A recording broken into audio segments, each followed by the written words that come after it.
ጤና ይስጥልኝ እንደምንዋላችሁ ክቡራትና ክቡራን ተመልካቾቻችን ወደ ሰዓቱ የስፖርት ዜናዎች እናልፋለን። ሲንቄ ባንክ የስፖርት ዜናዎቻችን የክብር አጋር ነው።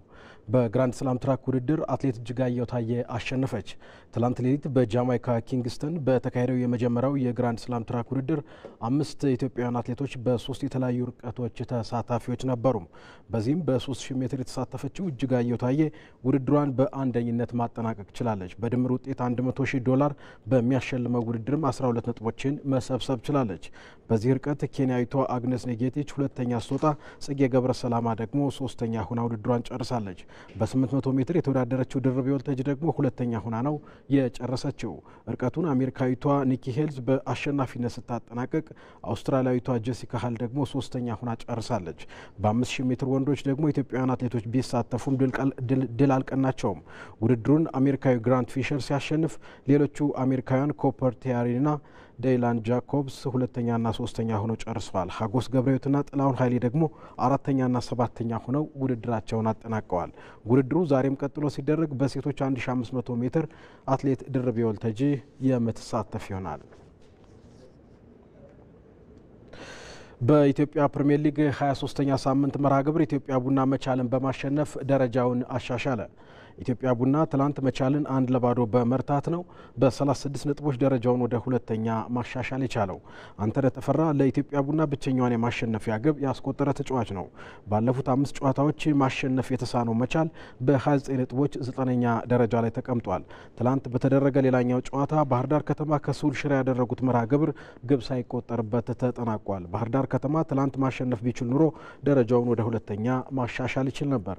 ዛሬ የ23ኛ ሳምንት የኢትዮጵያ ፕሪሚየር ሊግ የመጨረሻ 2 ጨዋታዎች ሲቀጥለው ሲደረጉ 9 ሰዓት ላይ ኢትዮጵያ ንግድ ባንክ ከሲዳማ ቡና፣ 12 ሰዓት ላይ ደግሞ አርባ ምንጭ ከተማ ከኢትዮ ኤሌክትሪክ ጨዋታቸውን ያደርጋሉ።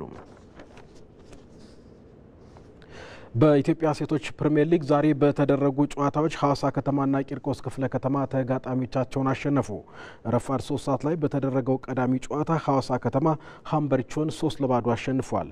ከአምላክነሽ ሀንቆ፣ ታሪኳ ጴጥሮስና አብያላት አዲሴ በራሷ መረብ የሐዋሳ ከተማን ግቦች አስቆጥረዋል። ሐዋሳ ከተማ ማሸነፉን ተከትሎ ከመሪው ኢትዮጵያ ንግድ ባንክ ያለውን የነጥብ ልዩነት ወደ 10 በማጥበብ በ37 ነጥቦች ሁለተኛ ደረጃ ላይ ተቀምጧል።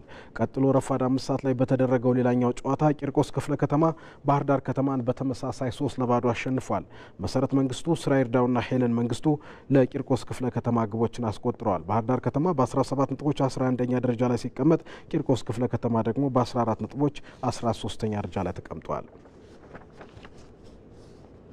ወደ ውጭ መረጃዎቻችን ስናልፍ የእንግሊዝ ፕሪሚየር ሊግ እናስቀድማለን። በ31ኛ ሳምንት የእንግሊዝ ፕሪሚየር ሊግ ዛሬ 5 ጨዋታዎች ይደረጋሉ። ከደቂቃዎች በኋላ ቀን 8 ሰዓት ከ30 ላይ አርሰናል ከሜዳ ውጭ ወደ ጉድሰን ፓርክ አቅንቶ ከኤቨርተን ይጫወታል። ከ9 ተከታታይ ጨዋታዎች በኋላ በመርሲሳይድ ደርቢ የተሸነፈው ኤቨርተን ከወራጅ ቀጠናው ለመራቅ ወደ ሜዳ በሚገባበት ጨዋታ ለአርሰናል ፈተና እንደሚሆን ይጠበቃል። አርሰናል ጉድሰን ፓርክ ላይ የመጨረሻ ጨዋታውን በሚያደርግበት በዛሬው መርሃ ግብር አሰላለፉ ከደቂቃዎች በፊት ይፋ የተደረገ ሲሆን ከጋብሪኤል ማጋሌሽ በተጨማሪ ሪካርዶ ካላፊዮርም ከስብስብ ውጭ ሆኗል። ቤን ዋይት ከጉዳት መልስ በቋሚነት ተሰላፊ ሲሆን ማርቲን ኦዴጋርድ፣ ማርቲኔሊ፣ ቡካዮ ሳካ፣ ቲምበርና ፓርቴ ግን ተጠባባቂ ወንበር ላይ ተቀምጠዋል። ምሽት 1 ሰዓት ከ30 የውድድር ዓመቱ ክስተት የሆነው ኖቲንጋም ፎረስት ከአስቶን ቪላ ከሜዳ ውጭ የሚያደርገው ጨዋታ ይጠበቃል። የአውሮፓ ቻምፒዮንስ ሊግ ተሳትፏቸውን ለማረጋገጥ እየታገሉ የሚገኙት ሁለቱ ቡድኖች በቪላ ፓርክ ጠንካራ ፉክክር እንደሚያደርጉም ይጠበቃል። ኖቲንጋም ፎረስት በ57 ነጥቦች 3ኛ ደረጃ ላይ ሲቀመጥ ከሜዳው ውጭ ከአስቶን ቪላ ባደረጋቸው ያለፉት 8 ጨዋታዎችም ማሸነፍ አልቻለም። ክሪስታል ፓላስ ከብራይተን፣ ኢፕስዊች ታውን ከወልቭስ እንዲሁም ዌስትሃም ዩናይትድ ከበርማውዝ በእንግሊዝ ፕሪሚየር ሊግ ዛሬ የሚደረጉ ሌሎች መርሃ ግብሮች ናቸው። በ30ኛ ሳምንት የስፔን ላሊጋ መርሃ ግብር የሊጉ መሪ ባርሴሎና ከሪያል ቤቲስ ዛሬ የሚያደርገው ጨዋታ ይጠበቃል። ምሽት 4 ሰዓት ላይ በሚደረገው መርሃ ግብር ባርሴሎና መሪነቱን ለማጠናከር፣ ሪያል ቤቲስ ደግሞ የአውሮፓ ቻምፒዮንስ ሊግ ተሳትፎን ለማግኘት የሚፎካከሩበት ይሆናል። የአሰልጣኝ ማኑኤል ፔሌግሪኒ ቡድን ሪያል ቤቲስ በሊጉ ያለፉትን 6 ተከታታይ ጨዋታዎች ማሸነፉ በሁሉም ጨዋታዎች ደግሞ ተከታታይ ድሎችን ላስመዘገበው የካታሎኑ ክለብ ፈተና ሊሆን ይችላል ተብሏል። በጨዋታው ወጣቱ አጥቂ ላሚን ያማል ባለበት መጠነኛ ጉዳት የመሰለፉ ነገር አልተረጋገጠም።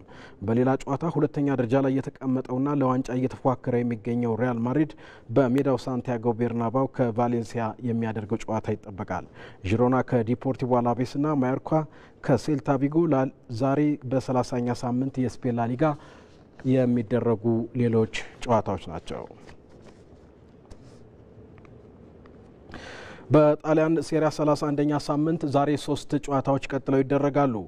በሊጉ መሪው ኢንተር ሚላን ከሜዳ ውጭ ፓርማን የሚገጥምበት መርሃ ግብር ደግሞ ዛሬ ተጠባቂ ነው። ኢንተር ሚላን ዛሬ ካሸነፈ ናፖሊ እስኪጫወት ድረስ ሊጉን በ6 ነጥቦች ልዩነት መምራት ይችላል።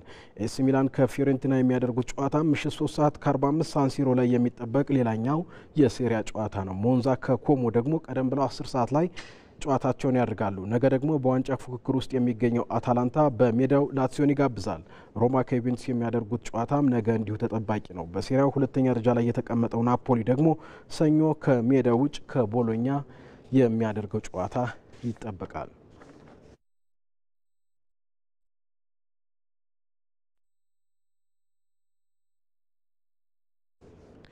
በጀርመን ቡንደስሊጋ 28ኛ ሳምንት ባየር ሙኒክ ኦግስበርግን በማሸነፍ መሪነቱን አጠናከረ። ከሜዳው ውጭ ኦግስበርግን የገጠመው ባየር ሙኒክ 3-1 በሆነ ውጤት ነው ማሸነፍ የቻለው።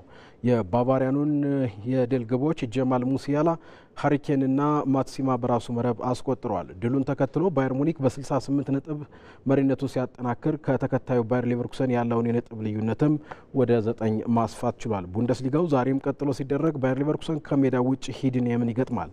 የዣቪ አሎንሶ ቡድን ዛሬ ካሸነፈ ከባየር ሙኒክ ያለውን የነጥብ ልዩነት ወደ 6 ማጥበብ ይችላል። ፍራይበርግ ከቦርሲያ ዶርትሙንድ፣ አርቢ ላይፕዚግ ከሆፈንየም እንዲሁም ቨርደር ብሬመን ከአይንትራ ፍራንክፈርት ዛሬ በጀርመን ቡንደስሊጋ የሚደረጉ ሌሎች መርሃ ግብሮች ናቸው።